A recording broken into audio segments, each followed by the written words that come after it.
এ তাকওয়া আমরা কিভাবে অর্জন করতে পারি? তাকওয়া অর্জন করার উপায়গুলো কি? 5টি উপায়ে, 5টি সিস্টেমে, 5টি পদ্ধতিতে আমরা তাকওয়া অর্জন করতে পারি। 1 নাম্বার, প্রকাশ্যে এবং গোপনে আল্লাহকে ভয় করা। প্রকাশ্যে এবং গোপনে কাকে ভয় করা? আল্লাহকে ভয় করা।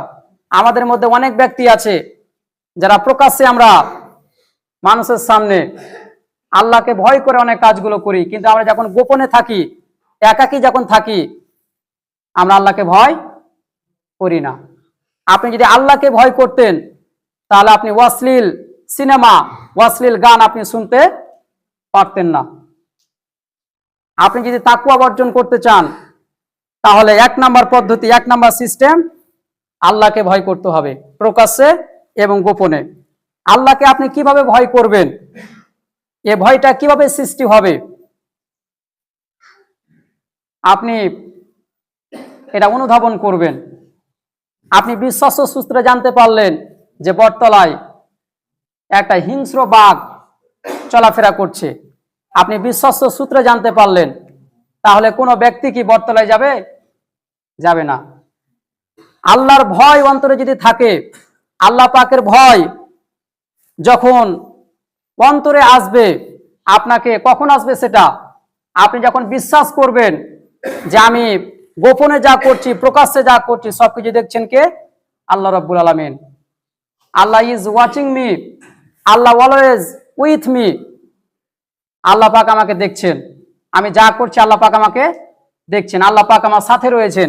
এই বিশ্বাস যখন থাকবে, তখন একজন ব্যক্তি, একজন মানুষ অন্যায় কাজ করতে, খারাপ কাজ করতে পারে না। আপনাকে বিশ্বাস করতে হবে। আমরাও দেখি, আমরাও শুনি, আল্লাহ পাকও দেখেন, আল্লাহ পাকও শুনেন, কিন্তু আমাদের শোনার ভেতরে, আমাদের দেখার ভেতরে একটা লিমিটেশন আছে, একটা সীমাবদ্ধতা আছে।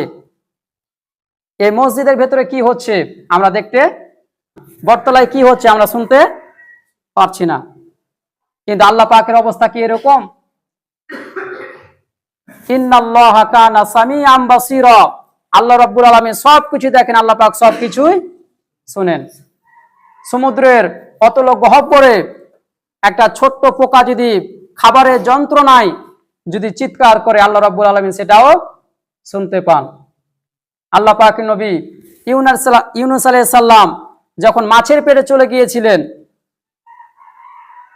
হাদিসে বলা হয়েছে ত্রিবিধ অন্ধকার, 3টি অন্ধকার থেকে আল্লাহ পাককে ডেকেছিলেন। 1 নম্বর অন্ধকার হচ্ছে রাতের অন্ধকার, 2 নম্বর অন্ধকার হচ্ছে মাছের পেটের অন্ধকার, আর 3 নম্বর অন্ধকার হচ্ছে সমুদ্রের তলদেশের অন্ধকার।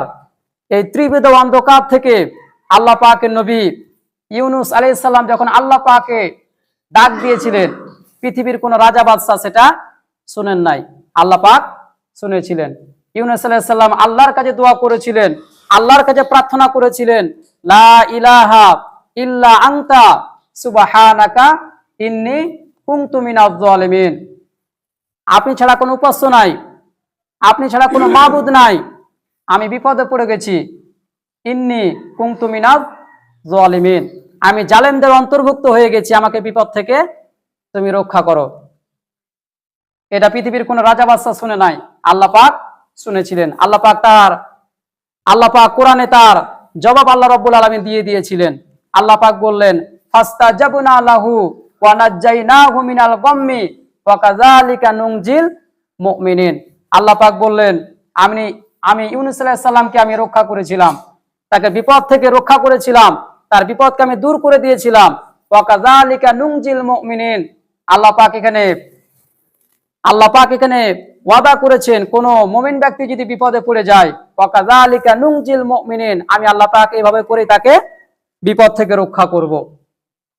এজন্য আপনাকে বিশ্বাস করতে হবে, আপনাকে মনে রাখতে হবে যে আল্লাহ পাক সবকিছুই দেখছেন, আল্লাহ পাক সবকিছুই শুনছেন। এই বিশ্বাসটা আপনার মধ্যে থাকতে হবে। তাহলে 1 নাম্বার তাকওয়া অর্জনের 1 নাম্বার পদ্ধতি বা উপায় হচ্ছে প্রকাশ্যে এবং গোপনে আল্লাহকে ভয় করতে হবে। আমরা যদি তাকওয়া অর্জন করতে চাই তাহলে 2 নাম্বার পদ্ধতি বা 2 নাম্বার সিস্টেম হচ্ছে পরকালীন ভয় অন্তরে বেশি বেশি থাকতে হবে। কারণ আল্লাহ রাব্বুল আলামিন এই পৃথিবীতে আমাদেরকে পাঠিয়েছেন।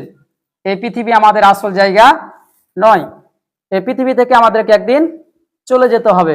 আল্লাহ রাব্বুল আলামিন সূরা তহার 55 নম্বর আয়াতে আল্লাহ পাক বলছেন, মিনহা খলাকনাকুম ওয়া ফিহা নুঈদুকুম ওয়া মিনহা নুখরিজুকুম তারাতান উখরা। আল্লাহ পাক বলছেন, তোমাদেরকে মাটি থেকে সৃষ্টি করা হয়েছে, আবার তোমাদেরকে মাটির ভেতরে যেতে হবে। ওয়া মিনহা নুখরিজুকুম তারাতান উখরা, আবার এই মাটি থেকে তোমাদেরকে বের করা হবে। হাসরের ময়দানে আমাদেরকে উঠতে হবে। ইন্না সামআ ওয়াল বাসারা ওয়াল ফুয়াদা কুল্লু উলাইকা কানা আনহু মাসউলা। আপনার শ্রবণ শক্তি, আপনার দৃষ্টি শক্তি, আপনার অন্তঃকরণের সবকিছুর হিসাব সেদিন আপনাকে দিতে হবে। এই বিশ্বাস যদি কারো ভেতরে থাকে, এই ভয় যদি থাকে, তাহলে ওই ব্যক্তি কোনো খারাপ কাজ করতে পারে না। তাহলে তাকওয়া অর্জন করা 2 নাম্বার পদ্ধতি, 2 নাম্বার সিস্টেম হচ্ছে পরকালীন ভয় অন্তরে বেশি বেশি থাকতে হবে। এরপরে 3 নাম্বার আল্লাহ এবং তার রাসূলের আনুগত্য করতে হবে। আমরা যদি তাকওয়া অর্জন করতে চাই, তাহলে 3 নাম্বার পদ্ধতি হচ্ছে আল্লাহ এবং তার রাসূলের আনুগত্য করতে হবে। আল্লাহ রাব্বুল আলামিন সূরা আহজাবের 71 নম্বর আয়াতে আল্লাহ পাক বলছেন, ওয়া মা ইউতিইল্লাহা ওয়া রাসূলাহু ফাকাদ ফাযা ফাওজান আযীমা। আল্লাহ পাক বলছেন, যারা আল্লাহ এবং তার রাসূলের আনুগত্য করবে তারা মহা সাফল্য অর্জন করবে, তারাই হবে সফলকামী, তারা সফলতা অর্জন করবে যারা আল্লাহ এবং তার রাসূলের আনুগত্য করবে। এরপরে 4 নাম্বার কোরআন এবং সুন্নাহ অনুযায়ী জীবনযাপন করা। আল্লাহ পাক কোরআনে যেগুলো বলেছেন সেগুলো মেনে চলা, যেগুলো নিষেধ করেছেন তা থেকে বিরত থাকা। নবী করিম সাল্লাল্লাহু আলাইহি সাল্লাম হাদিসে যেগুলো বলেছেন সেগুলো মেনে চলা, যেগুলো থেকে বিরত থাকতে বলেছেন সেগুলো থেকে বিরত থাকা। এই কাজগুলো যদি আমরা করি তাহলে আমাদের তাকওয়া অর্জন হবে।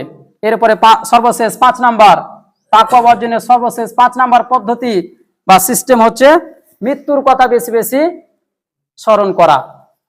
একজন ব্যক্তি যদি মৃত্যুর কথা স্মরণ করে, মৃত্যুর কথা যদি ভাবে যে আমার মৃত্যুর পরে আমাকে কবরে যেতে হবে, একদিন হাসরের ময়দানে উঠতে হবে, জীবনের সব কিছুর হিসাব দিতে হবে, এই ভয় যদি কারো ভেতরে থাকে, এই ধারণা যদি কারো ভেতরে থাকে, তাহলে ওই ব্যক্তি দ্বারা কোনো খারাপ কাজ হতে পারে না, কোনো অন্যায় কাজ সংগঠিত হতে পারে না। কারো ভেতরে যদি আল্লাহ পাকের ভয় থাকে, সে কখনো মানুষের প্রতি জুলুম করতে পারে না, দেশের টাকা আত্মসাৎ করতে পারে না, যার ভেতরে আল্লাহ পাকের ভয় রয়েছে।